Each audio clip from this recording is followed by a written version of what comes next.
Here we are. Face to face. Because LeeAnn went to go take pictures in this blizzard. All because Joe lied all about the whole thing. She said she wanted to take pictures. Not my fault.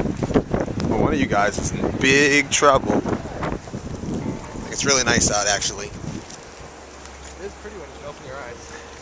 It is pretty. It's a very pretty sight.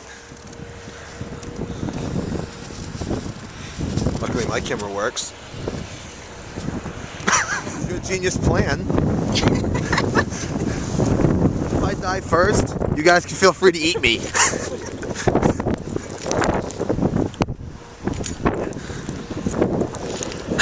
Get to the chopper! No. I gave permission to Joe and his mother that if we don't make it through the snowstorm, they have my blessing to eat me. Any part they want.